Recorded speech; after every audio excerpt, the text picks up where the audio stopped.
मोला माया हो गे वो तोर संग प्यार हो गे वो, मोल माया हो गे वो तोर संग प्यार हो गे वो। मोर जिंदगी के तहा आधार हो गए वो, मोर जिंदगी के तहा आधार हो गए वो। ते मोरे रानी मोर दीवानी, ते मोरे रानी मोर दीवानी, आना कर लेते मोर सो प्यार। मोला माया हो गेगा तोर संग प्यार हो गेगा, मोला माया हो गेगा तोर संग प्यार हो गेगा। मोर जिंदगी के तहा धार हो गेगा, मोर जिंदगी के तहा धार हो गेगा। नी मोरे राजा मोर दीवाना, नी मोरे राजा मोर दीवाना, आना कर लेते मोर सो प्यार। मोला माया हो गे वो तोर संग प्यार हो गे वो, मोला माया हो गे वो तोर संग प्यार हो गे वो।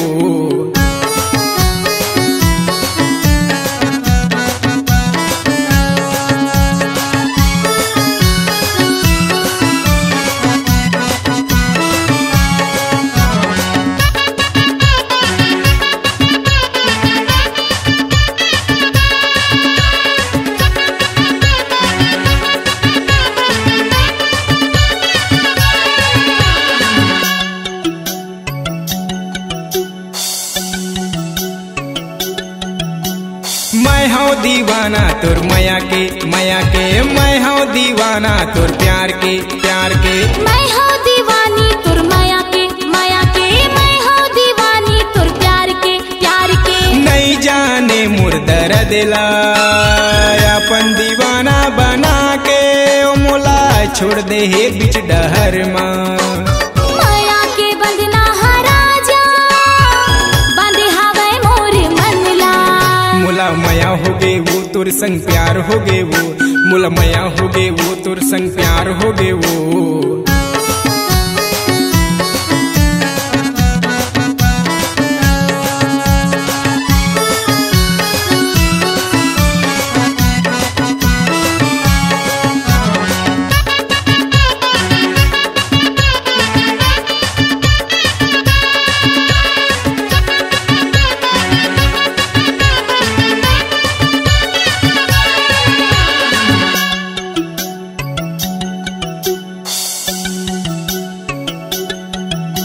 सपना मोला देखा के दिल माँ मोला बसा के।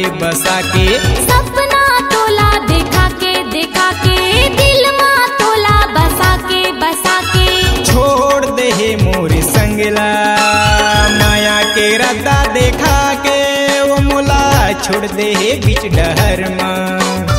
अपन दीवाना बना के तोला नहीं छोड़ो बीच डहर माँ। मोला माया हो गे वो तोर संग प्यार हो गे वो, मोला माया हो गे वो तोर संग प्यार हो गे वो।